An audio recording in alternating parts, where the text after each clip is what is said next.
Добрый день. Bonjour à toutes et à tous. En tant que directeur du Centre de Russie pour la science et la culture à Paris, je suis très heureux de vous souhaiter la bienvenue sur la plateforme web de notre centre. Avant toute autre chose, je tiens à féliciter notre public français à l'occasion du Pentecôte. Je suis ravi également d'exprimer nos félicitations à nos auditeurs russes et étrangers pour la Journée internationale des enfants, autrement dit de la protection des enfants. Pour moi, c'est une belle occasion de rappeler que cette fête était établie à Paris en 1949 par une décision du Congrès de Fédération internationale démocratique des femmes. Bon, ce premier très beau jour estival, nous sommes heureux de noter que notre téléconférence attire constamment notre public français et international. Je tiens donc à vous remercier de votre fidélité et votre participation. Malgré ce début de bel été, nous continuons à vivre dans des conditions de confinement.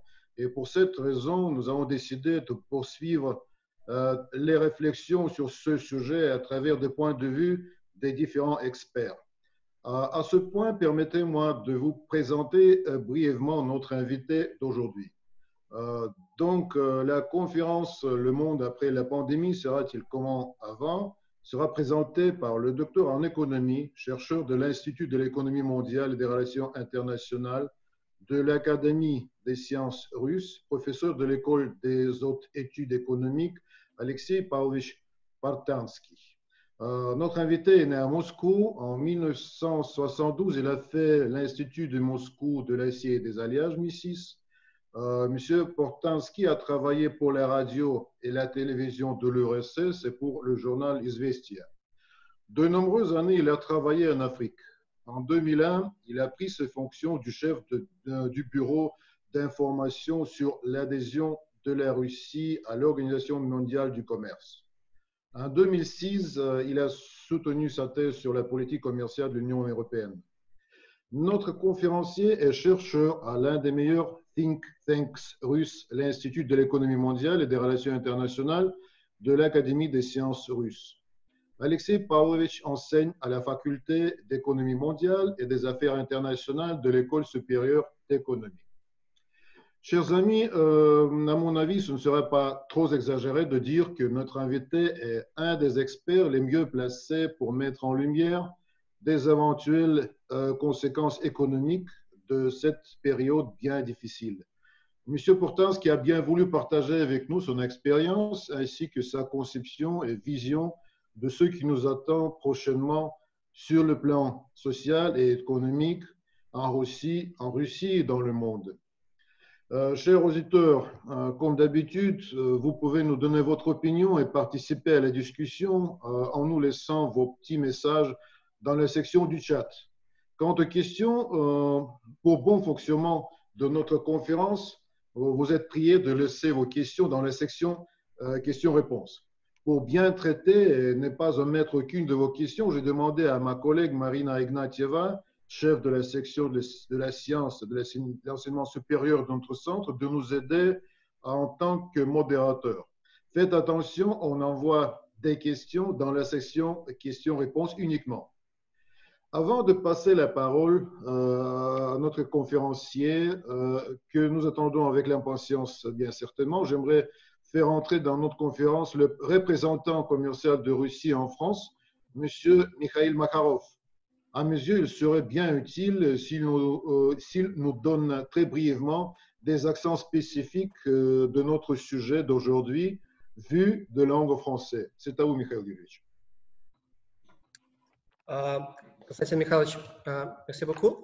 Уважаемые коллеги, дамы и господа, я буду по-русски, чтобы немножко разнообразить наш эфир и сделать его более международным и дружественным между Россией и Францией.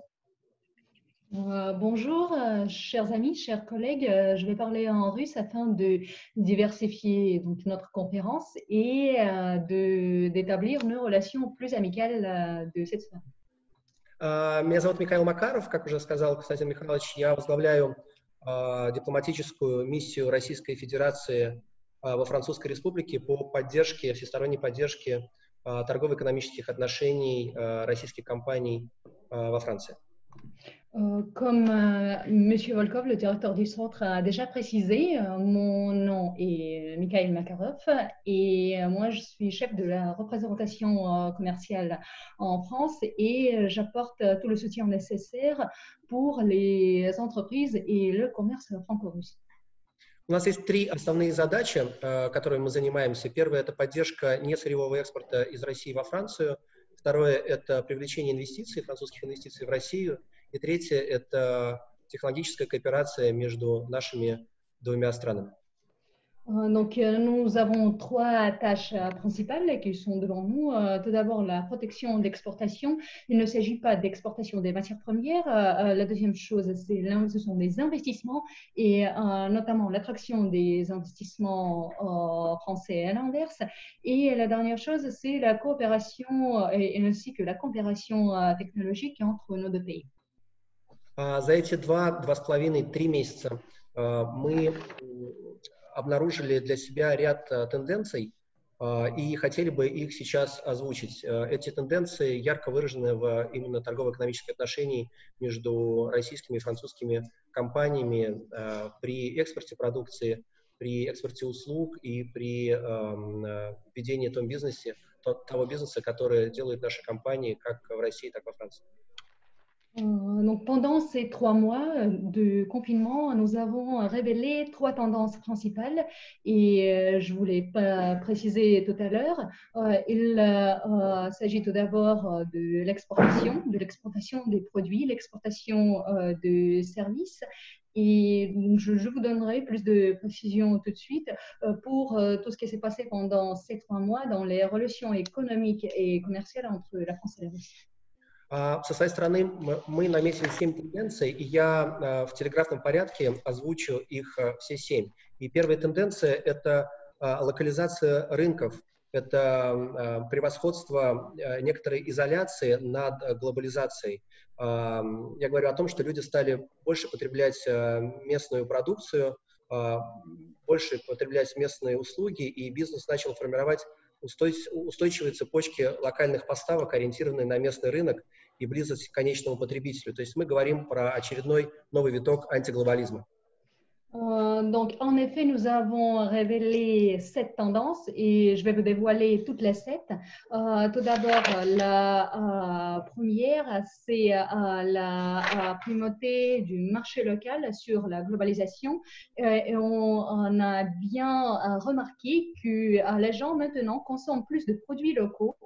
Le business il a commencé à former des chaînes d'approvisionnement plus stables et qui sont orientées plutôt sur le marché local et la proximité au consommateur final. Donc, ce qu'on voit actuellement, c'est la nouvelle spire d'anti-globalisation. Вторая тенденция, которую мы видим, это выпадение, а где-то просто полная ликвидация элементов цепочек поставок. Это уже стало шоком. Так, по подсчетам Французской Федерации малых предприятий, этот кризис в стране могут не пережить до 55% компаний сегмента малого и среднего предпринимательства Франции. Donc, notre deuxième tendance, c'est la baisse de productivité et notamment donc, des chaînes d'approvisionnement. Selon les calculs de la Fédération française des petites entreprises, jusqu'aux 55% des PME français ne pourront pas surmonter cette crise. Третья тенденция, которую мы видим, это развитие онлайн и экономики и более автоматизированной экономики во Франции. И по понятным причинам нынешний кризис дал толчок развитию бизнеса на расстоянии. Я имею в виду торговлю онлайн, телемедицину, сферу услуг и сферу развлечений. Donc, la troisième tendance que nous avons révélée, c'est le développement d'économies en ligne ou à distance. Donc, je parle plutôt de l'automatisation de tous les processus. Et la crise actuelle, elle a poussé plutôt le développement et du commerce à distance. Je parle tout d'abord du commerce en ligne, télémédecine et également le développement du marché du divertissement en ligne, genre cinéma en ligne. Четвертая тенденция, которую мы видим, это, как ни странно, усиление роли государства в экономике. Мы видим, что кризис коронавируса показал, что только государство способно, к сожалению или к счастью, отрегулировать рынок в условиях паники. Без вмешательства государства многие тысячи компаний разорились бы, а миллионы людей остались без работы. И меры поддержки разнятся, но смысл от этого не меняется. Donc, la quatrième tendance révélée, c'est le rôle de l'État dans l'économie qui est devenu beaucoup plus fort. Et cette crise du Covid nous a bien montré que l'État, et uniquement l'État, est capable de réguler et régulariser le marché dans ces conditions. Et sans intervention de l'État, plus de milliers de compagnies seraient en faillite et des millions de gens resteraient sans travail. En fait, il y a des mesures de prévention ou de protection qui sont différentes, mais le sens reste le même. И пару слов хотелось бы сказать про социальную ответственность бизнеса. Мы видим на сегодня, по сути, второе дыхание получила так называемая концепция тройного критерия, когда концепция выстраивания бизнеса, согласно которой предприниматели и менеджеры должны принимать в расчет не только финансовые показатели, но также социальные и экономические результаты деятельности компании. То есть, по сути, это та ситуация, когда бизнес строится на 3 столпах устойчивого развития. Это планета, люди и прибыль. Et la cinquième tendance, c'est la responsabilité sociale du commerce, du monde des affaires.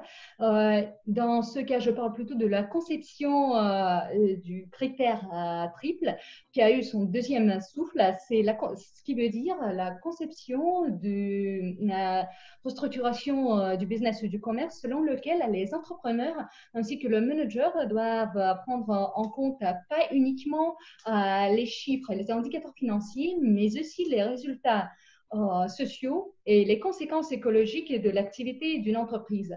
Selon cette conception, on peut parler du monde d'affaires qui se tient sur 3 piliers du développement durable.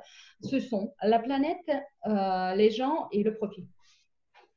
И в заключение последние две тенденции, буквально очень кратко. Шестая тенденция – это изменение потребительских и поведенческих привычек. Мы все видим, что потребители стали более щепетильными в отношении своего здоровья, безопасности и конфиденциальности. Donc, je vais parler très brièvement de deux derniers critères.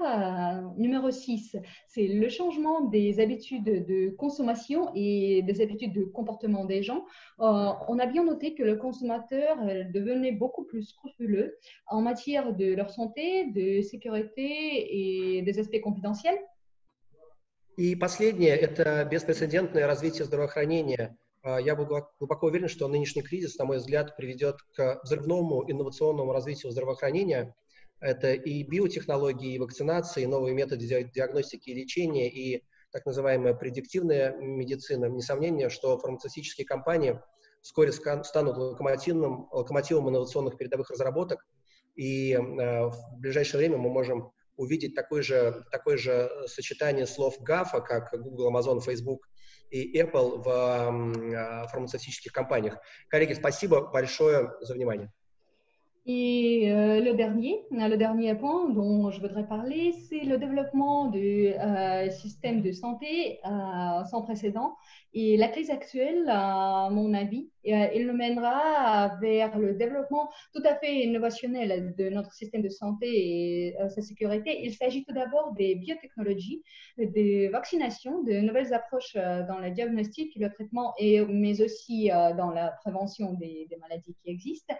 Et à mon avis, toutes les compagnies pharmaceutiques, elles seront en vrai locomotif des recherches et élaborations novateurs dans ce domaine-là. Et je suis persuadée que la fameuse abréviation GAP, Google, Amazon, Facebook, seront à côté des démarches nécessaires pour le système de santé actuel. Je vous remercie de votre attention. C'est moi qui remercie Mikhail Makarov, le représentant commercial de Russie en France, pour cette, entre guillemets, préface très pertinente. Maintenant, c'est le temps de démarrer notre conférence et de parler plus globalement. Distingué Alexei Pavlovitch, je vous prie de bien vouloir prendre la parole. C'est à vous. Merci bien. Bonsoir, chers amis en France et peut-être dans d'autres pays francophones. Je vous parle depuis une banlieue de Moscou. Comme la plupart de vous, je reste en confinement. Tout d'abord, je veux dire que je suis heureux de pouvoir parler devant un public aussi large.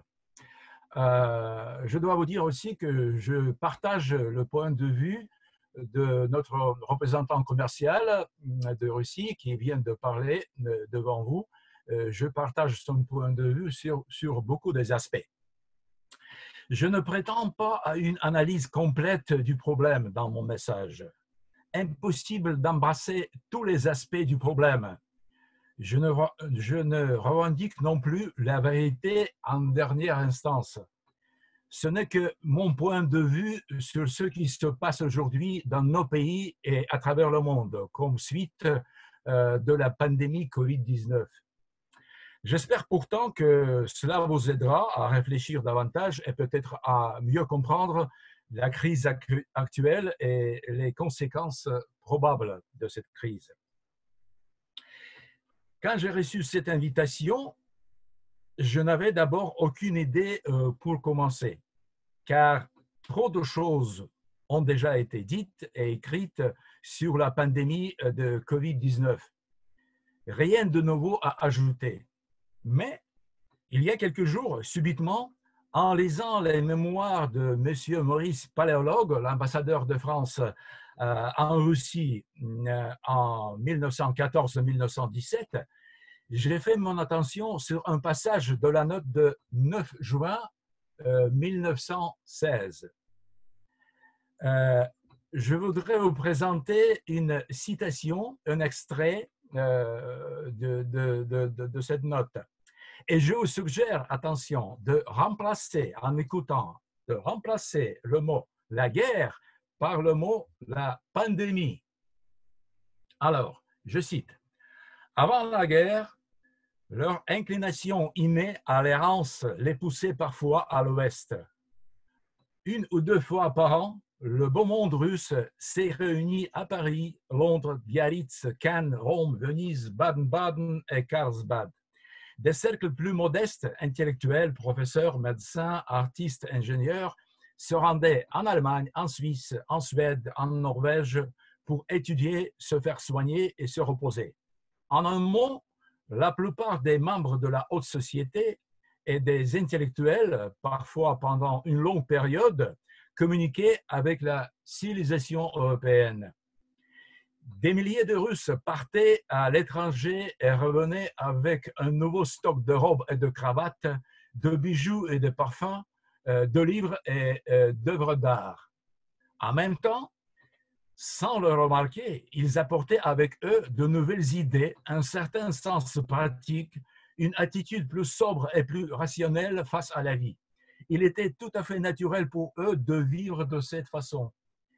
Mais au cours des 22 derniers mois de la guerre, un obstacle insurmontable, une sorte de muraille de Chine, s'est développé entre la Russie et l'Europe. Depuis 2 ans maintenant, les Russes sont enfermés dans leur pays, comme s'ils bouillaient dans leur propre jus.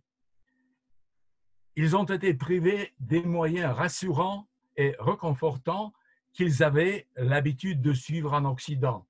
Et c'est le moment où ils en ont le plus besoin. Fin de citation. Ainsi, l'ambassadeur de France en Russie à l'époque a donné une description juste de l'état de traumatisme moral et psychologique des Russes il y a 100 ans pendant la Grande Guerre. Sans exagérer, je dirais que nous tous sommes aujourd'hui traumatisés de la même manière. Et c'est ce qui nous préoccupe le plus aujourd'hui. Nous sommes traumatisés et nous sommes privés de garanties pour sortir rapidement de cet état. Je crois que c'est bien ça qui doit être le point de départ et de réflexion dans notre discussion.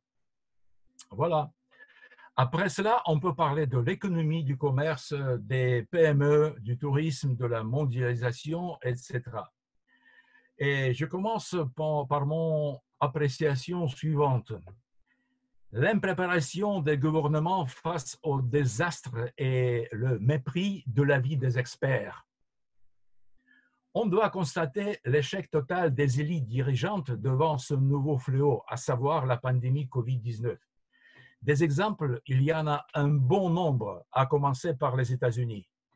Ils ne se sont pas à la hauteur qu'il faut pendant cette crise. les États-Unis.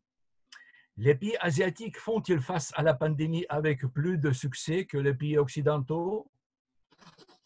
Je pense qu'il n'y avait pas encore de réponse exhaustive à cette question. Je pourrais peut-être évoquer les pays tels que Taïwan, la Corée du Sud, Singapour, Hong Kong, où la situation dès le début était peut-être meilleure en ce qui concerne la riposte contrôle de la pandémie. En Europe, c'est la Grèce qui s'est montrée capable, mieux que les autres, de faire face à la pandémie grâce à un homme, bien que ce pays ne soit pas parmi les membres les plus riches de l'Union européenne. Le nom de cet homme est Sotiris Sodras. Sotiris Sodras, épidémiologiste de classe mondiale, est l'un des principaux créateurs du miracle de coronavirus grec. On l'appelle aujourd'hui le sauveur de la nation grecque.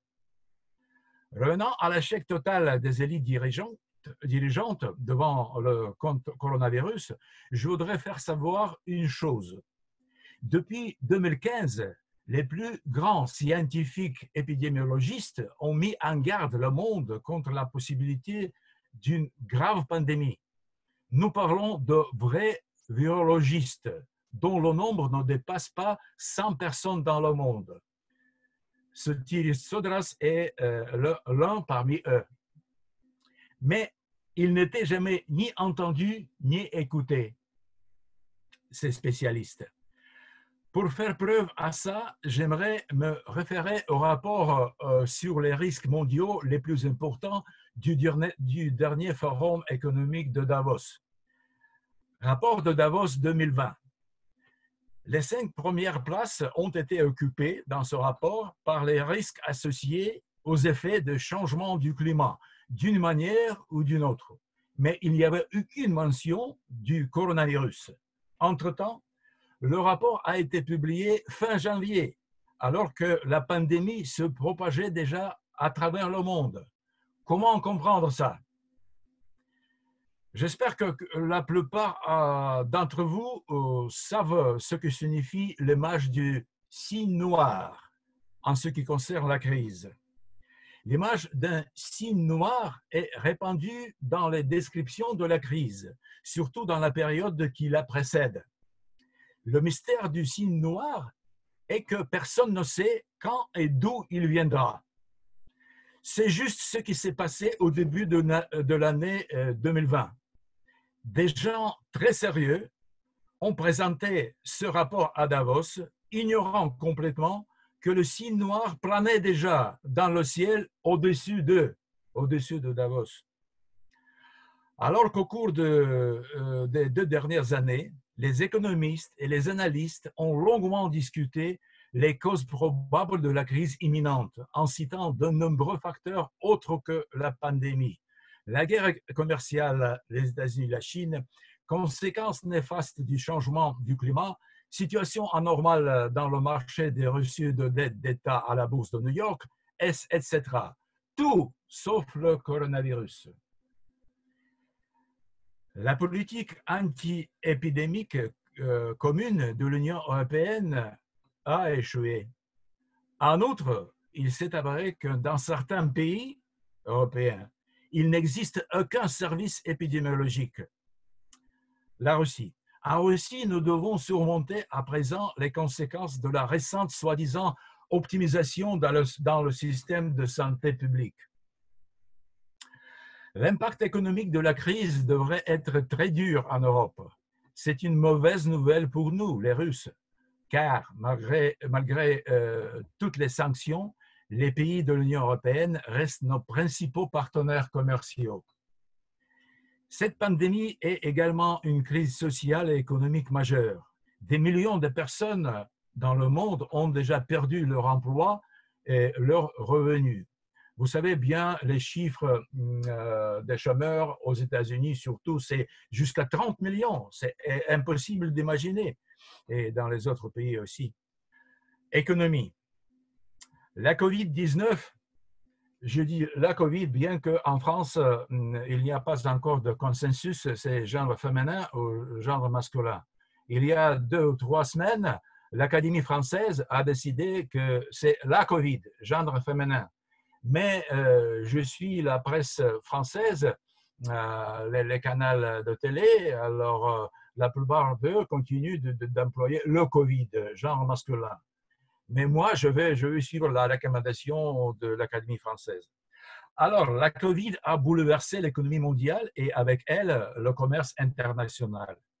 Les prévisions publiées fin mars 2020 prévoyaient une réduction du produit intérieur brut mondial à 10% d'ici fin de l'année et une récession qui pourrait s'étendre à 2021. En 2020, l'Organisation mondiale du commerce projette une forte chute du commerce dans toutes les régions du monde et dans tous les secteurs de l'économie. Compte tenu de l'incertitude au sujet de la durée précise de la pandémie et de son impact économique, les prévisions sont inévitablement basées sur de fortes hypothèses. En conséquence, les économistes de l'EMC ont élaboré 2 scénarios plausibles au lieu de leur traditionnel ensemble unique de chiffres. Dans le scénario optimiste, les économistes envisagent pour cette année une baisse du volume de commerce mondial des marchandises de 13% par rapport à l'année 2019. Baisse, 13%. Si la pandémie n'est pas maîtrisée et que les gouvernements ne parviennent pas à mettre en œuvre et à coordonner des réponses politiques efficaces, le déclin pourrait être de 32%. Voire plus. À ce propos, permettez-moi de souligner que toutes ces projections sont hautement incertaines, compte tenu du nombre élevé de facteurs inconnus qui entrent en jeu. Par exemple, les tensions sur le marché du crédit affectent la disponibilité du financement du commerce. Et il y a d'autres facteurs qui rendent la situation incertaine. Quoi qu'il en soit, les chiffres sont mauvais, c'est indéniable. Les comparaisons avec la crise financière de 2008, voire avec la Grande Dépression des années 1930, sont inévitables. 2 facteurs détermineront la solidité de la reprise. Nous espérons que la reprise viendra. 2 facteurs. Premièrement, la rapidité avec laquelle la pandémie est maîtrisée. Deuxièmement, les choix politiques faits par les gouvernements. La probabilité d'une reprise forte est plus grande si les responsables politiques donnent aux entreprises et aux ménages des raisons de croire que la pandémie était un choc économique temporaire, ponctuel. À cet effet, la politique budgétaire, la politique monétaire et la politique commerciale doivent toutes aller dans la même direction. La voie du protectionnisme introduirait de nouveaux chocs en plus de ce que nous subissons actuellement.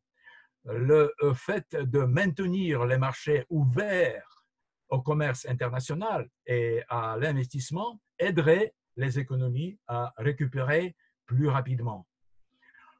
Selon les estimations des économistes de l'EMC, si la pandémie est maîtrisée assez vite et si les politiques appropriées sont mises en place, le commerce et la production pourraient rebondir et reprendre leur trajectoire d'avant la pandémie dès le début de 2021, indépendamment de la brutalité de la chute initiale.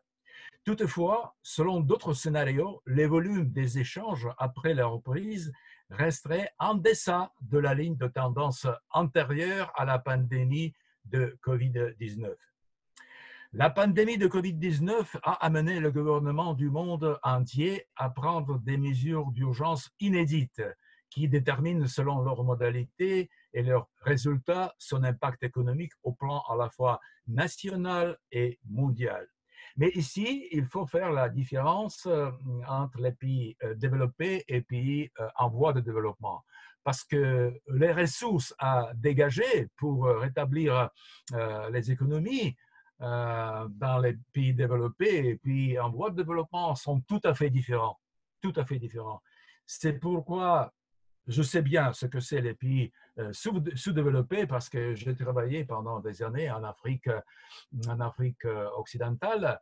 La survie, tout à fait simple, le problème de survie est plus important pour eux que la mortalité. Donc, c'est pourquoi la politique, même les conceptions de la politique dans les pays différents, en voie de développement et développés, sont malheureusement différents. L'idée suivante, mon évaluation suivante, la pandémie n'a pas brisé le vieux monde. La pandémie n'a pas brisé le vieux monde. Elle n'a même pas brisé l'agenda du vieux monde. Elle a agi comme un catalyseur pour les processus déjà en cours, les accélérant et les rendant plus visibles. Le virus est comme un tremblement de terre. Il détruit les structures instables. Depuis une longue période, nous avons constaté des progrès impressionnants en matière de mondialisation. Mais aujourd'hui, le système mondial devient de plus en plus fragmenté. Et nous parlons du phénomène de la démondialisation.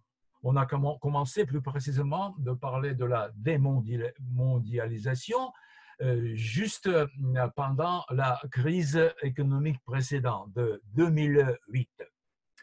La pandémie a accéléré le processus de retour à sa propre coquille d'État. Protectionnisme, sanctions, manipulation des devises, restrictions des migrations, soutien aux producteurs des matières premières, etc. Ce sont les mesures contre la mondialisation. On les a observées avant la pandémie, mais aujourd'hui, elle devient beaucoup plus insistante. Rien ne semble unir les peuples et les États comme un ennemi commun. Le coronavirus est-il devenu un défi aussi évident que cet ennemi commun? Le point d'interrogation. Non, bien que l'on dise souvent le contraire. Le virus mondial a été combattu par chacun pour soi. L'égoïsme national était plus fort. Les demandes d'assistance en provenance du sud de l'Europe, Italie, Espagne, ont été bloquées par l'Allemagne et les Pays-Bas. Je parle de la période initiale. Il y a eu des cas où un État interceptait en cours de route une assistance destinée à un autre État. C'est le cas des États-Unis. Peut-être vous avez vu un sujet sur ce thème à la télé. Les institutions internationales. Le dernier sommet de J20 en mars n'a pris aucune décision concrète concernant la pandémie, concernant la façon à combattre la pandémie. L'Organisation mondiale de la santé, les bienfaits ce sont vraiment pas très visibles. Les États-Unis, le plus grand donateur de l'OMS, ont cessé de financer l'organisation et l'ont quitté récemment, vous le savez bien. Et les institutions de Bretton Woods, le Fonds monétaire international, la Banque mondiale, où étaient-elles pendant la pandémie? L'Organisation mondiale du commerce, aux yeux du public, elle reste complètement silencieuse face aux violations de ces règles fondamentales du libre-échange par tous sans exception. En même temps, parce que c'est mon secteur d'intérêt, en même temps, je dois dire que l'EMC n'a pas de mandat nécessaire pour agir dans ce sens. Peut-être dans les jours, dans les mois à venir, au niveau international, au niveau de J20, dans l'agenda, il y aura la question de reconsidérer le mandat de l'EMC. Peut-être, je ne sais pas.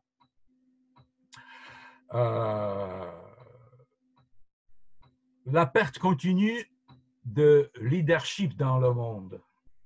Alors, chaque fois, quand il y a un grand problème, un problème planétaire, il faut parler d'un leadership. La perte continue de leadership américain dans le monde. Nous vivons ces dernières années ces dernières peut-être dizaines ou quinzaines des années, la perte de leadership américaine dans le monde. Permettez-moi de vous rappeler que ce rôle de leader des États-Unis a été préservé depuis la Seconde Guerre mondiale. Les principales institutions internationales ont été créées grâce au rôle de leader des États-Unis. Cependant, le président Trump a abandonné cette tradition. Il y a 2 ans, M. Trump a même déclaré que les pires projets pour les États-Unis, attention, étaient l'OTAN, l'Union européenne et l'OMC, l'Organisation mondiale du commerce. Tous ces projets, alors, ils ont surgi grâce aux États-Unis. Mais maintenant, le président américain prétend que c'était les pires projets pour les États-Unis. La solidarité transatlantique est remise en question. Il n'est pas garanti que les États-Unis obtiennent le soutien de tous leurs alliés dans leur action. Je pense que tous les facteurs de la force américaine, qu'ils soient soft power ou hard power, seront affaiblis par la pandémie. Malheureusement, aujourd'hui, ni la Chine, ni l'Union européenne, ni les BRICS ne sont en mesure de prendre la tête, de devenir un leader. Mais le leadership est absolument nécessaire pour faire face à un désastre planétaire. Suite à la perte du leadership américain, on peut parler d'un certain affaiblissement de l'Ouest. Cette chose est extrêmement dangereuse. Même pas tellement car cela entraînera la chute de l'économie mondiale tout entière. C'est parce que l'Occident, en particulier et au premier plan les États-Unis, se battront encore plus farouchement pour maintenir sa position au sommet de la chaîne alimentaire en utilisant tous les moyens nécessaires, sans parler de ce que le leadership est absolument nécessaire pour faire face à un désastre planétaire, comme je dis tout à l'heure. Cela dit, je pense qu'il y a plus de questions que de réponses en ce moment devant nous. Comment la mondialisation va-t-elle évoluer? La réglementation nationale sera-t-elle renforcée au détriment de la réglementation multilatérale et supranationale, ou la mondialisation ou la coopération multilatérale retrouveront-elles leur force après la crise? Point d'interrogation. Alors nous sommes au point de bifurcation, prenant en vue toutes ces questions. Ma position. La coopération multilatérale doit retrouver sa force après la crise. Nous sommes face aux défis mondiaux, à savoir Covid-19. Par conséquent, la réponse doit être mondiale, c'est-à-dire que la question du renforcement de la gouvernance mondiale devient encore plus puissante. La logique de confrontation sous la forme de guerre commerciale ou de ressources continuera-t-elle à se développer, ou les avantages globaux de la coopération deviendront-ils primordiaux? Ma position, j'aimerais avoir la situation quand les avantages mondiaux de la coopération deviennent primordiaux. Mais je n'en suis pas certain. Quelle sera la norme pour l'implication des États, en particulier des superpuissances, dans les processus que se déroulent au-delà de leurs frontières? La question traditionnelle de sécurité vont-elles devenir un élément clé de l'agenda au détriment du développement économique? Les États vont-ils augmenter leurs dépenses militaires ou consacrer davantage de ressources au développement conscient que le ralentissement économique est la principale menace pour la sécurité? Point d'interrogation. Je n'ai pas de réponse concrète à ces 3 dernières questions. Tout de même, j'ai une réponse que je considère essentielle. Aujourd'hui, tout concept de sécurité nationale contient comme composante principale le danger d'une confrontation militaire. Apparemment, cette approche devient obsolète. Je pense que les États, surtout les superpuissances, devront reconsidérer leur concept de sécurité nationale.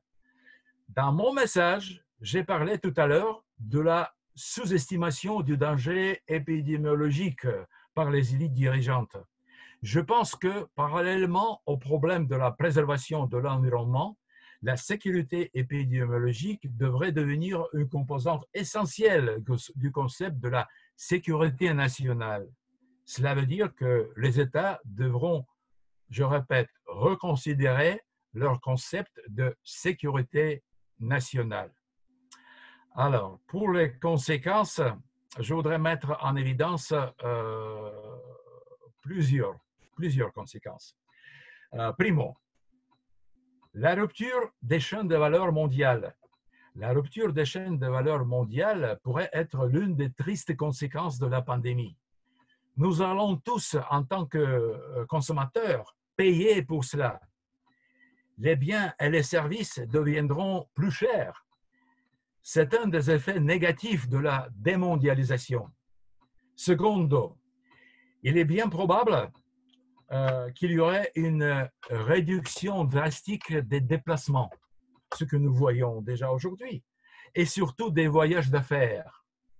Pendant la pandémie, de nombreuses entreprises ont essayé la vidéoconférence, le travail à distance, et ils se rendront compte que cela fonctionne, ça marche tout aussi bien. Tertio, les petites et moyennes entreprises. Comment le secteur privé, en particulier les PME, va-t-il se développer après la crise? Je vous donne l'exemple de la Russie. Aujourd'hui, nous constatons que selon les sondages en Russie, seulement 13% de PME en Russie pensent qu'elles survivront exactement la crise. Pour la France, les chiffres sont un peu différents, selon ce que nous a dit tout à l'heure notre représentant commercial.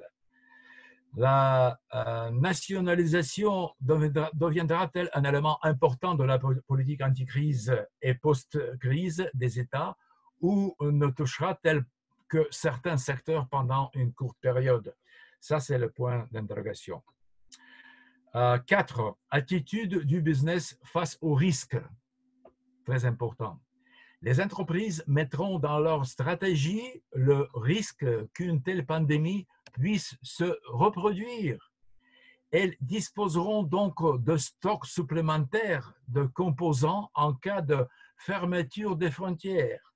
Elles réfléchiront à la manière de réorienter leur chaîne de valeur en cas de pandémie et de quarantaine. Elles créeront un airbag en termes de liquidité. Qu'est-ce que cela signifie? Quelles seront les conséquences? Et cela, bien sûr, entraînera un certain ralentissement de la croissance économique et l'augmentation des prix au marché. Les prix de biens et de services que j'ai évoqués déjà il y a 1-2 minutes. Alors, et maintenant, je passe aux réponses des questions que j'ai eues. Alors, la première question que j'ai aimée, je cite, « La question demeure, est-il possible de résoudre d'une manière ou d'une autre le problème de la surproduction? Le capitalisme essaie de faire cela. » Question est très à l'heure. Question, je dirais, essentielle. Aujourd'hui, la réponse à cette question doit être recherchée dans un nouveau paradigme. La croissance économique et la préservation des habitats, de l'environnement, y compris le climat. C'est ça le nouveau paradigme. La croissance économique a longtemps été un fétiche pour nous. Elle est présente dans tous les principaux indicateurs de développement, tant au niveau international, de Fonds monétaire international, Banque mondiale, OCDE, qu'au niveau national. Aujourd'hui, de nombreux scientifiques parlent déjà de la nécessité de reconsidérer le concept actuel de croissance économique. Il est probablement temps de réaliser que la croissance économique, telle qu'elle a été perçue jusqu'à présent, détruit inévitablement l'environnement, l'habitat humain. Il faudra donc faire un choix. Soit changer radicalement l'idée de la croissance économique au nom de l'autosauvetage, soit fermer les yeux sur la nouvelle réalité et laisser les choses telles qu'elles sont. Certainement, cela n'arrivera pas demain. Cette reconsidération au niveau de l'idée, au niveau de concept. Mais le monde comprendra mieux que la nature doit être traitée avec respect et sera plus disposée à lutter contre le réchauffement climatique. Le mouvement vert, le mouvement environnemental aura plus d'arguments. Ils diront, écoutez, à cause du manque du respect pour la nature, nous avons eu toute une pandémie. Nous avons subi de graves pertes économiques. Le changement climatique entraînera de plus en plus ce genre de pandémie car il déséquilibre la biosphère. Les partis verts recevront donc un soutien supplémentaire important. À ce propos, on peut évoquer, à l'exemple très loin, la peste en Europe au XIVe siècle. Personne ne sait exactement quelles étaient les vraies causes de la peste, mais une des version très probable, c'est la violation d'un équilibre dans un fragment de la nature quelque part. C'est une version. Et cela veut dire aujourd'hui, les scientifiques le comprennent très bien, que dans le futur, la violation, n'importe quel équilibre dans la nature peut provoquer une nouvelle pandémie. L'autre question, le marché des hydrocarbures. Quelles sont les perspectives?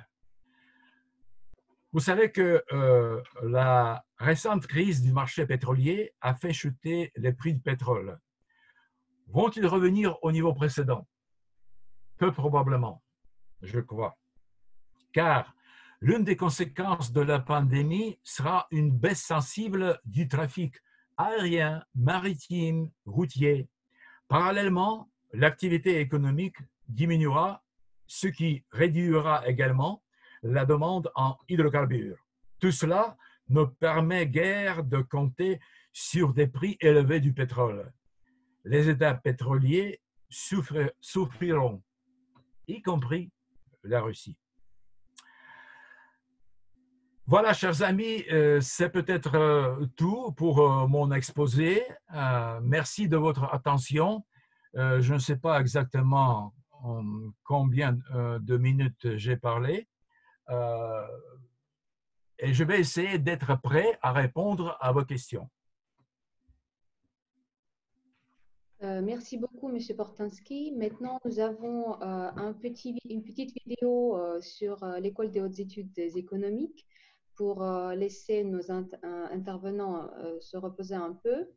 Donc, et après... Marina, le son n'est pas parfait maintenant. C'est-à-dire, au début, le son était meilleur. Je répète. Alors, merci beaucoup à notre D'accord, maintenant ça va. À notre intervenant. Alors maintenant, nous avons une petite vidéo à regarder sur l'École des hautes études économiques pour laisser notre intervenant se reposer un peu. Et puis, nous reviendrons pour poser les questions et savoir alors les réponses aux questions des spectateurs.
Alors, Merci. merci beaucoup. Alors, maintenant, je pense que nous pouvons passer aux questions. Nous en avons plusieurs et la première question vient de Madame Irina Rybalchenko, qui est le directeur de la plateforme média allandora.com. Et sa question est la suivante. Le ministre des Affaires intérieures de l'Autriche a accusé le gouvernement de son pays que les mesures adaptées lors de la pandémie ont été exhaustives et ont ruiné l'économie autrichienne. Et il a donné par exemple l'exemple de la Suède qui a choisi une toute autre manière de vivre la pandémie. Et pensez-vous alors que les accusations pareilles peuvent surgir dans des pays, dans des autres pays à l'adresse des autres gouvernements? Par exemple, de la part des entreprises qui vont accuser les gouvernements de la politique erronée pendant la crise. Et peut par exemple cela aboutir à la banqueroute de quelques gouvernements? Vous avez dit, j'ai manqué peut-être à cause de son, vous avez dit, est-ce qu'une telle Accusation accusation peut surgir dans d'autres pays. Alors, un ministre autrichien Oui. a déjà accusé son gouvernement. Alors, est-ce que Ah oui. cela peut se passer dans d'autres pays, par exemple, de la part peut-être non pas des ministres, mais des entreprises qui vont accuser leur gouvernement? Oui, oui, j'ai compris. Alors, bien sûr, c'est bien possible, de telles accusations, on pourrait attendre dans les autres pays aussi. L'autre chose, on ne sait pas aujourd'hui quel exemple, quel mode de comportement du gouvernement est meilleur, autrichien ou suédois. Parce qu'on n'est pas encore au point final de la pandémie. C'est pourquoi c'est un peu difficile à répondre. Mais j'accepte que les réactions, plus précisément les accusations, de telles accusations, puissent avoir lieu n'importe où aussi. Est-ce que cela peut aboutir à la banqueroute des gouvernements? Est-ce que les gouvernements seront dissous ou changés, remplacés? Oh, je ne pense pas, mais parce que la situation du gouvernement dépend de plusieurs facteurs dans chaque pays. On peut peut-être s'imaginer une situation quand ça va, une telle histoire, ça va grandir dans une crise très importante. Mais en général, je ne pense pas que ça peut aboutir jusqu'à changement du gouvernement brusque. D'accord, merci beaucoup. Il y a une question de la part de Monsieur Jean-Paul Guichard de l'Université de Nice qui demande si vous pensez qu'à la suite de la pandémie, il va y avoir des changements dans les relations entre la Russie et la Chine. Et si oui, lesquels? C'est bien visible cette question. Merci bien, cher Jean-Paul. Ah oui, alors cette question contient plusieurs composants. Alors aujourd'hui, par exemple, étant donné l'initiative du président Trump d'inviter 11 pays pour le sommet J11 au lieu de J7 au mois de septembre, cela veut dire J7 plus 4 pays, sauf la Chine. Alors, imaginons, est-ce que la Russie accepte cette invitation ou pas? On ne sait pas aujourd'hui, on ne sait pas du tout. Mais savoir quelle sera la réalité si la Russie est présente à ce sommet ou pas, on pourra on pourra développer l'idée de nos relations après la pandémie, des relations entre la Chine et la Russie. Je veux dire aussi que les relations entre la Chine et la Russie sont des relations amicales. On ne considère pas le partenariat stratégique peut-être quelques politologues puissent le dire, mais en principe, cela ne pourront pas les relations de partenariat stratégique. Et il faut prendre en considération la nature de la Chine. Il y a beaucoup de pays dans le monde, la France, le Canada, l'Australie, qui ont besoin des partenaires. La Chine est un pays qui n'a pas tellement besoin de partenaires. C'est pourquoi, du point de vue de la Chine, alors à quoi bon avoir comme partenaire étroit la Russie? C'est mon point de vue. C'est-à-dire, la Chine, c'est un État pour eux-mêmes, c'est une civilisation. C'est pourquoi j'aimerais avoir dans le futur des relations amicales, je répète, entre les deux pays, mais pas le partenariat stratégique. J'ajouterais que dans le cadre économique et commercial, nos poids sont incomparables. Donc, pour nous, la Chine est le deuxième partenaire commercial, mais la Russie, pour la Chine, je ne me rappelle pas, peut-être 6e ou 10e partenaire commercial, et les poids économiques sont vraiment incomparables. C'est pourquoi construire des relations solides sur cette base, c'est un peu difficile. C'est ça ma réponse un peu longue peut-être à cher Jean-Paul.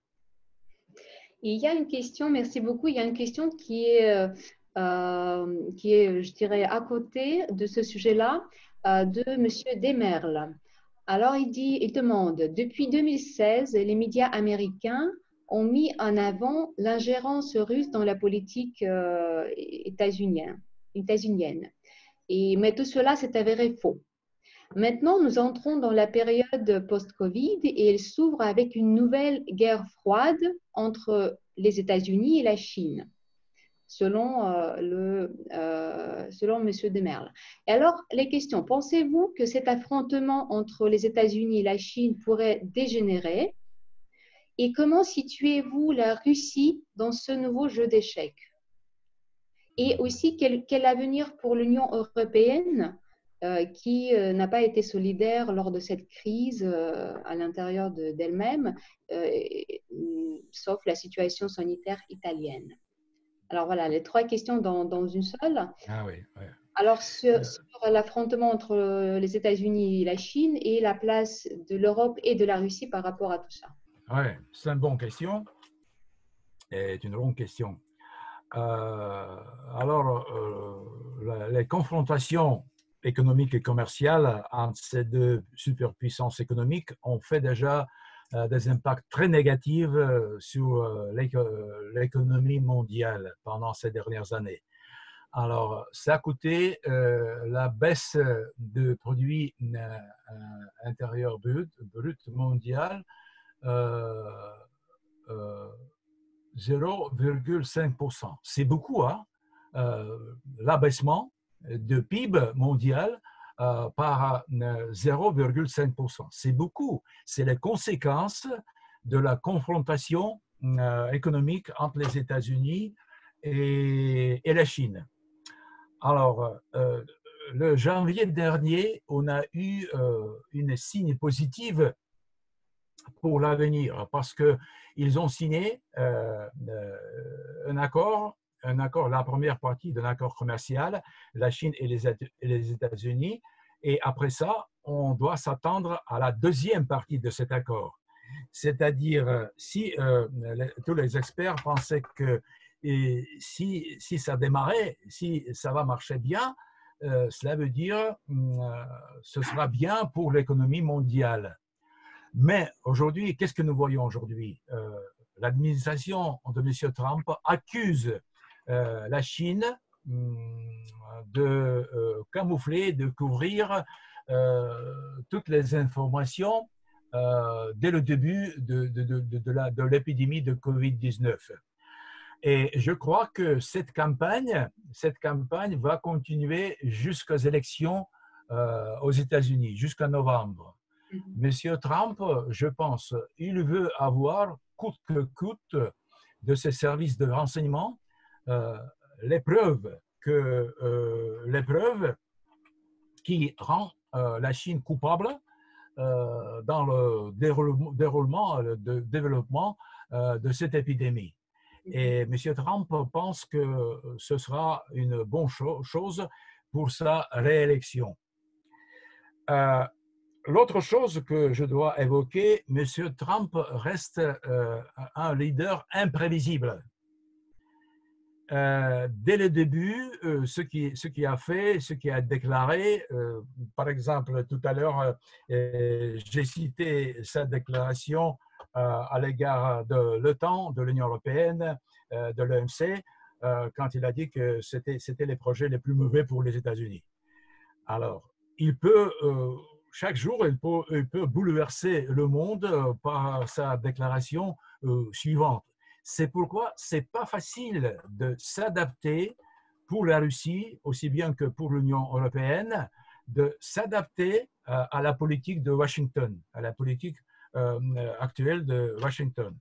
Donc, c'est pourquoi pour l'Europe et pour la Russie, c'est la tâche très difficile.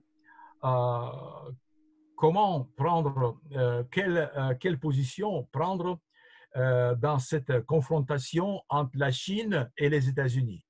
Alors, pour la Russie, il semble que c'est naturel d'être à côté de la Chine. Mais il y a d'autres nuances, et il y aura peut-être d'autres nuances que nous apprendrons peut-être un peu plus tard, qui puissent corriger notre attitude. Pour l'Union européenne, la situation est aussi très difficile. Quelle position prendre à l'égard des États-Unis?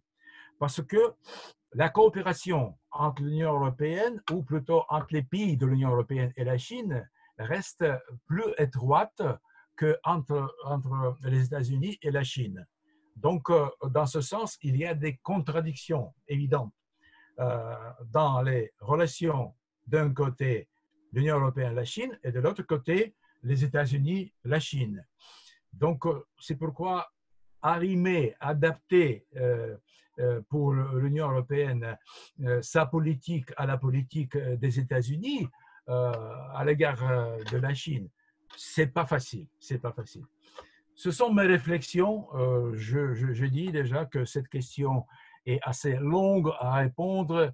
C'est un sujet d'une discussion. C'est un sujet de discussion à part, peut-être. Oui, c'est vrai, vous avez raison. Déjà en lui-même, c'est un sujet très, très vaste.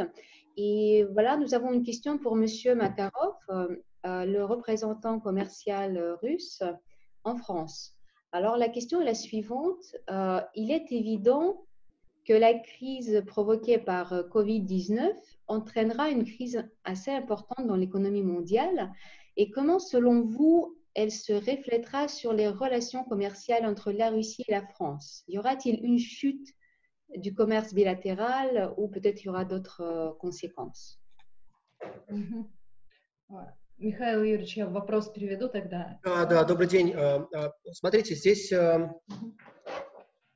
ситуация понятная предельно. Мы ожидаем в этом году существенное падение в экспорте сырьевых товаров. И по цене, и по объемам понятно, что это и газ, и нефть. И я думаю, что никто не берется сейчас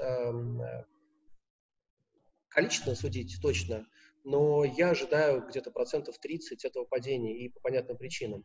Также с учетом того, что потребление в принципе упало, и мы можем сейчас смотреть на французскую отрасль, такую как авиастроение, автомобилестроение и Air France, у них у всех падение на 70% по потреблению. Я, в принципе, ожидаю, что несырьевой экспорт у нас тоже существенно упадет от 30 до 40%. Спасибо. Je vous remercie pour votre question. La réponse est plutôt claire et évidente. Tout d'abord, on attend la chute dans l'exportation des matières premières, les hydrocarbures, les deux, comme au niveau de volume, tant au niveau de prix. Moi, je ne pourrais pas dire un chiffre exact, mais à mon avis, selon mes prévisions, c'est plutôt 30%. également, la consommation en gros sera en baisse. Et en tant ce qu'on voit actuellement dans l'industrie d'automobile et dans l'industrie aérienne, par exemple Air France, elle s'attend à une chute considérable également.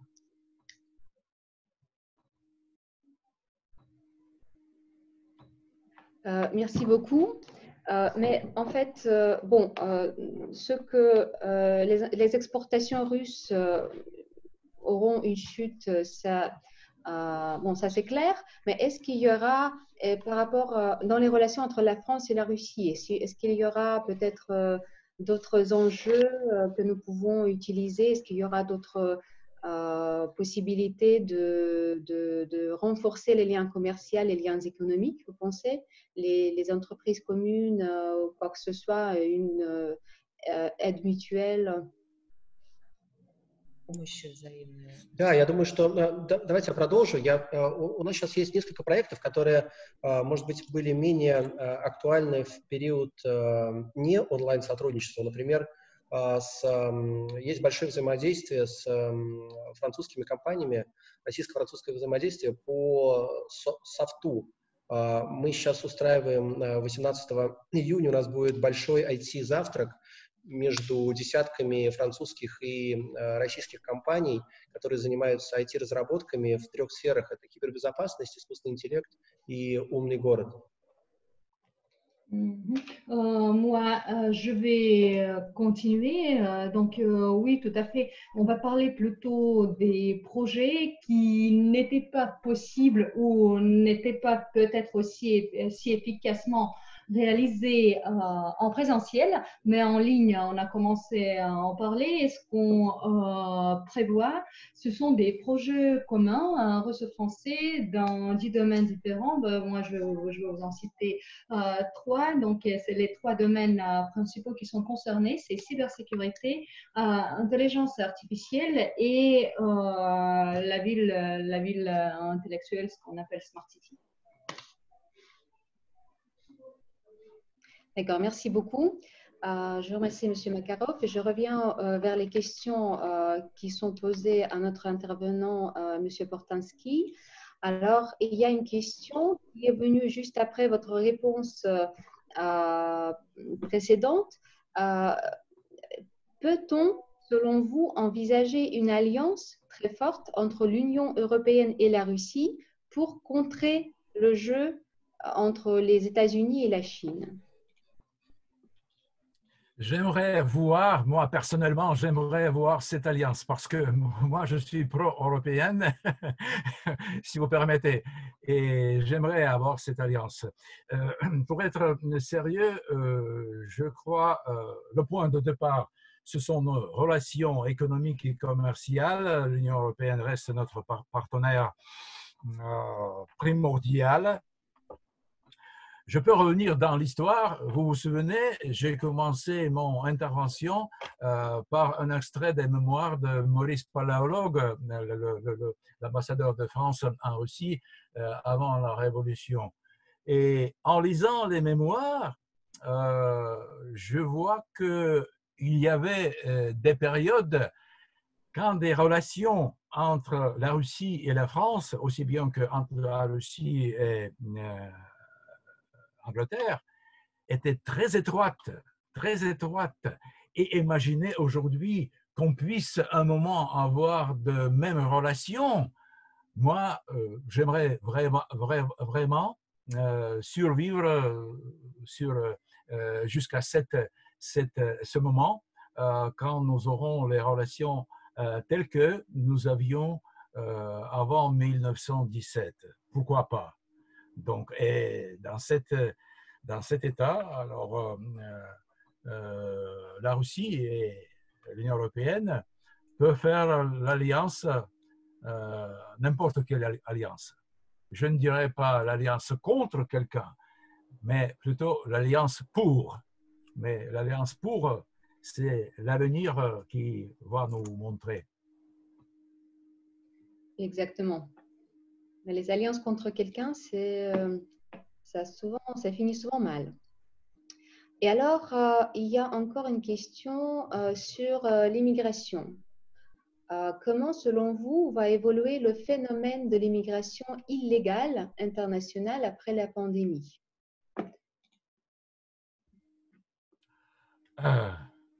Je crois que la pandémie, la COVID-19, donne un prétexte pour le gouvernement de l'Union européenne de renforcer le contrôle aux frontières. Et c'est logique, c'est absolument logique parce que si nous, en Europe, en Russie, nous vivons en confinement, pourquoi nous devons permettre la circulation des migrants entre les continents? C'est pas logique. C'est pourquoi je prévois la diminution des flux migratoires.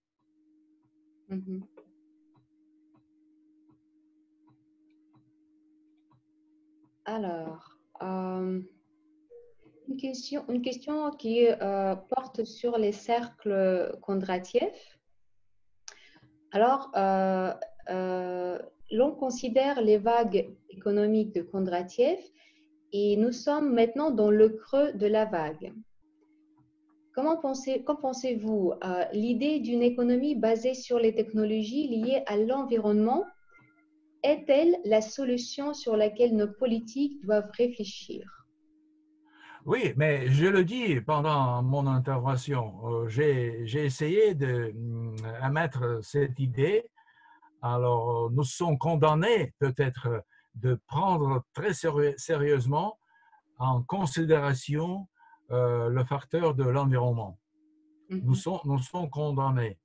Et nous voyons, les Européens surtout, plusieurs mouvements des jeunes en Europe qui protestent contre la production, contre les industries contemporaines, qui disent que voilà, pour la planète, il ne reste que 12 ans, etc.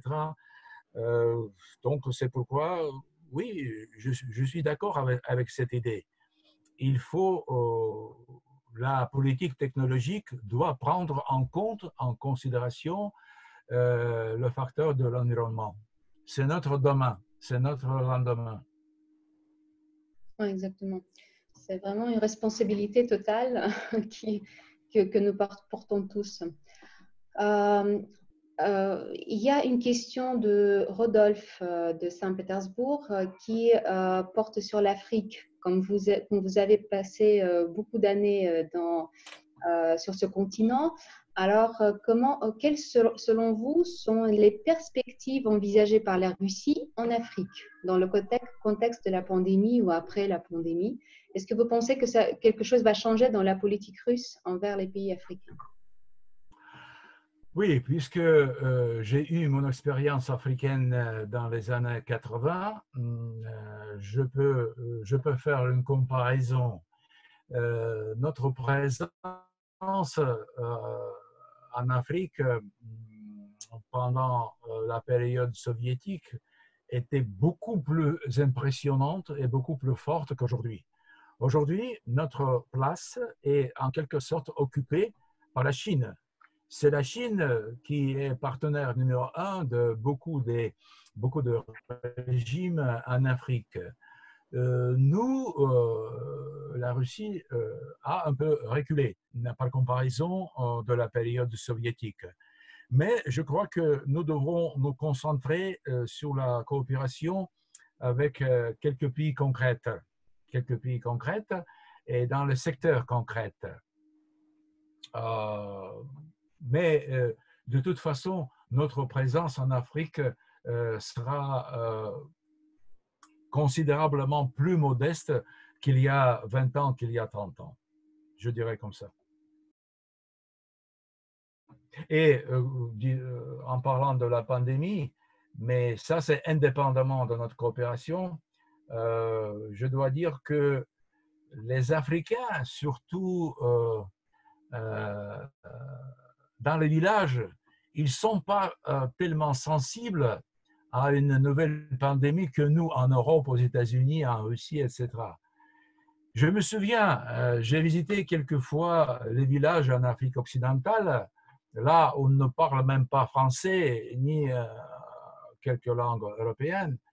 Alors, pour la première fois, quand j'ai visité un village, j'ai remarqué qu'il y a un nombre de gens aveugles ou semi-aveugles. J'ai demandé à mon guide, mais qu'est-ce que c'est? Il m'a expliqué. Ah, ce sont les gens qui étaient piqués par la mouche CC. Ça veut dire ils ont la cécité, la maladie qui s'appelle la cécité. C'est-à-dire, en Afrique, il y a tellement de personnes qui sont malades par cécité, par paludisme, par d'autres maladies. Alors, et avoir une autre virus, bien sûr, c'est grave. Коллеги, давайте, может быть, вот пока... вопрос, можно ли рассматривать сильный альянс между Евросоюзом и Россией, чтобы бороться против США и Китая? Ну, я политический вопрос, наверное, пропущу. Я просто еще пару слов про Африку добавлю. Безусловно, я считаю, что у России и Франции есть большой потенциал по развитию, по совместному развитию Африки.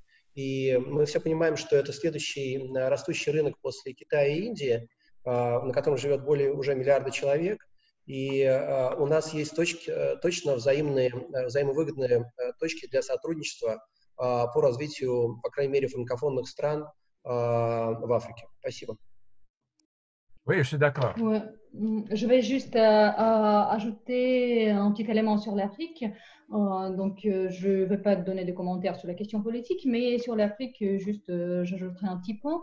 La Russie et la France, je suis persuadée, nous avons un potentiel de développement commun avec les pays en voie de développement, y compris le continent africain, notamment les pays francophones, comme c'est le troisième pays en voie de développement après l'Inde et la Chine avec qui nous collaborons actuellement, et nous trouverons et nous avons déjà des points communs de coopération avec les pays africains francophones. Merci.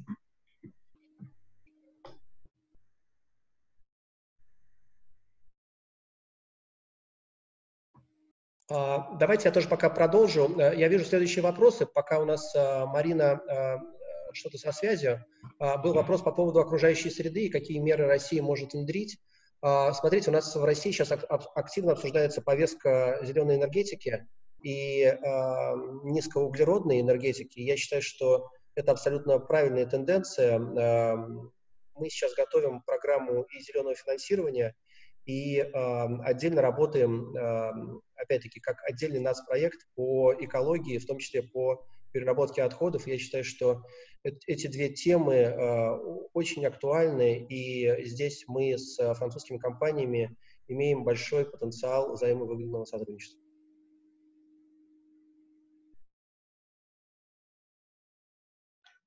Je souhaiterais donc donner également un petit commentaire sur notre politique actuelle qui s'appelle entre guillemets l'énergie verte ou l'énergie donc écologique. Tout d'abord, il s'agit du projet axé sur le faible teneur en carbone, et nous avons des projets communs avec nos partenaires français qui sont axés sur les projets d'énergie, donc de l'énergie verte que nous espérons réaliser prochainement. Да, и давайте я тоже пока продолжу. Здесь был вопрос про союз России и Евросоюза по поводу какие силы и личности могут это реализовать. Я глубоко убежден, что, как и президент Макрон, что нет Европы, единой Европы без России, и Россия — это абсолютная часть Европы, и в этом смысле мы сейчас с коллегами, по крайней мере, вот на уровне Евразес, это организации экономического сотрудничества, куда входят бывшие государства бывшего СНГ, в ограниченном составе ведем большую деятельность по поводу так называемой свободной торговой зоны между Евразес и Европой. И мне кажется, это первый шаг для нашей общей интеграции.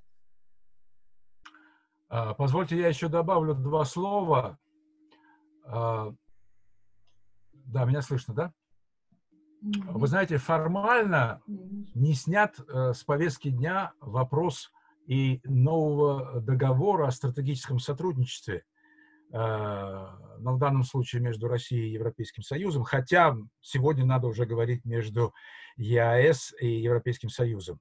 Дело в том, что в 1994 году я присутствовал на подписании соглашения о партнерстве и сотрудничестве между Европейским Союзом и Россией на острове Корфу. И тогда обстановка вот во время этого подписания, она была настолько праздничной, настолько было воодушевление, что все стороны полагали, что все пути для нашего сотрудничества открыты, и оно пойдет только вверх, вверх и вверх. Но, к сожалению, после этого многое изменилось, и не всегда в лучшую сторону, но все-таки мы должны иметь в виду. Да, и после этого, когда истек срок действия вот СПС, соглашения о партнерстве и сотрудничестве, он 10 лет действовал, мы начали переговоры о разработке договора о стратегическом сотрудничестве. Но эти переговоры были прерваны. У нас на французском языке лекция, если можно, перейдите снова на французский. Да. Я вслед... Je prends mes excuses suivant notre représentant commercial. J'ai commencé à parler russe. Je m'excuse, oui. Je me suis rappelé tout simplement un moment très important dans les relations entre la Russie et l'Union européenne, à savoir la signature de l'accord de partenariat en 1994 à l'île de Corfou. Et j'ai été présent à cette signature. C'était un événement extraordinaire.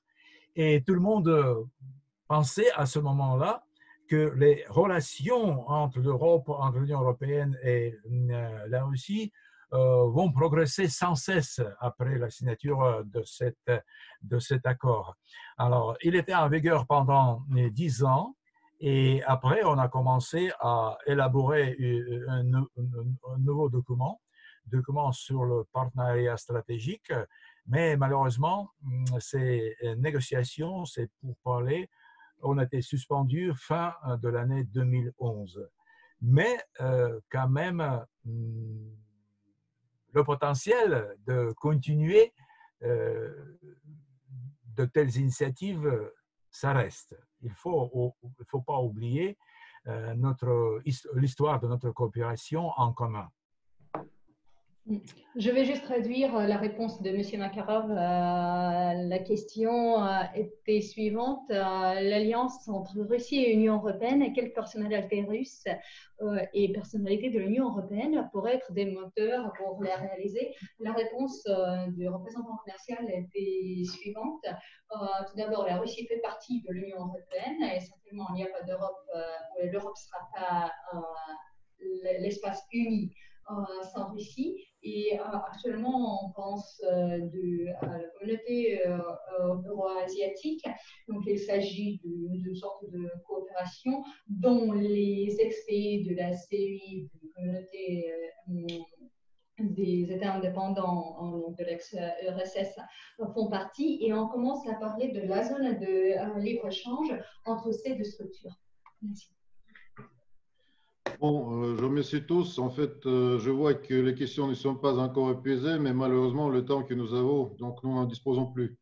Bon, chers auditeurs, je crois que vous allez partager mon avis que l'intervention et plus largement nos échanges ont été très pertinentes, instructifs et utiles. Il me semblerait que le maître de conférence a su pleinement nous enrichir dans le domaine des connaissances sociales et économiques, multiplier ce phénomène unique de la COVID. Je tiens à remercier professeur Portanski pour sa brillante présentation et tout particulièrement pour son excellente langue française. De la part de nous tous, j'exprime l'espoir de vous revoir, уважаемый Alexei Pavlovich, à notre centre en ligne ou en personne prochainement. Et je tiens également à exprimer la gratitude à Mikhail Makarov, représentant commercial de Russie en France, pour sa participation tant attendue à notre réunion en ligne. Merci. Et mes remerciements très particuliers à Marina Ignatieva qui a aussi accompli sa mission avec brio. Malheureusement, nous n'avons pas eu à la fin, mais c'est la vie. Alors, avant de se quitter, je tiens à vous demander, nos chers auditeurs, de nous envoyer vos souhaits, quels d'autres sujets ou domaines scientifiques vous intéresseraient et que voulez-vous voir sur nos ressources web après cette réunion d'aujourd'hui. Donc, à ce point, notre conférence est terminée. Je vous dis au revoir et à la prochaine fois. Merci à tous. Au revoir, chers amis, et merci. J'étais très content d'être en communication avec vous. Merci. À la prochaine fois. Au revoir. À la prochaine. Коллеги, всем большое спасибо. У нас осталось 2 вопроса неотвеченных. Мы обязательно с коллегами свяжемся, чтобы просто, к сожалению, нет времени, но мы обязательно на них ответим, чтобы просто не думали, что мы какие-то вопросы оставляем без ответа. У нас есть 2 неотвеченных вопроса. Oui, je confirme, on va prendre notre temps et on va donner toutes les réponses à toutes les questions qui ont été posées, mais séparément. Merci à tous. Merci. Au revoir. Au revoir.